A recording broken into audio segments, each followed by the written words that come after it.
This is sort of a dream project in many ways, but not least of which I get to work with Mr. JC Cutler. I've known John for a very long time. Yeah.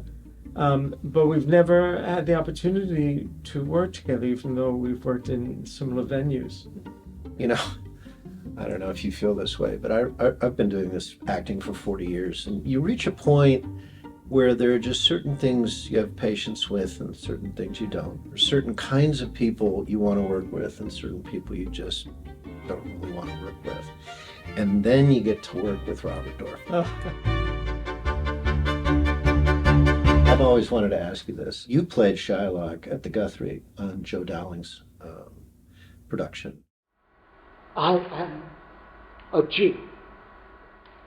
If you prick us, do not bleed. If you tickle us, do not laugh. If you poison us, do not die.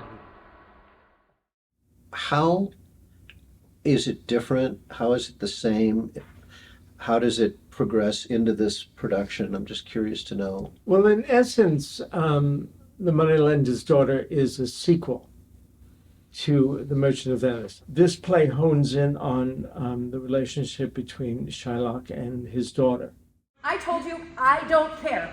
I don't want to discuss anything with you, least of all the past. See, I'm stopping up my ears. Like you did when you were a child. There was time to clean your room and your mother would say, keep her out of this.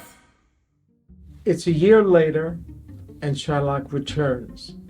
And we're not sure whether he returns with contrition or looking for retribution. But Martin Corn has a real good sense of this play and the character of Shylock. And I must say, my instincts in this role are being fed by what I learned from playing Shylock in The Merchant of Venice. All the work I did then is rushing back, and it seems appropriately familiar. Mm. So, John, you've been an actor probably longer than you've been a director, but at least as long.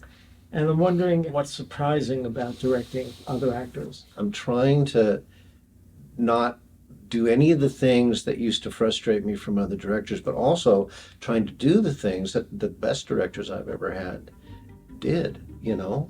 Not to mention the fact that I had no idea how many of them probably wake up at 2 a.m. thinking about a prop thing or a light thing or a sound effect thing or a thing that they forgot to tell an actor, just because you have to carry the whole project in your head. I will come back into rehearsals with a renewed sense of respect for how much work directors do before that first read-through and how much they're trying to keep everything in balance. And then I can go home and I don't have to worry about memorizing a damn. That's what I always say. I like to direct because you can do it sitting down.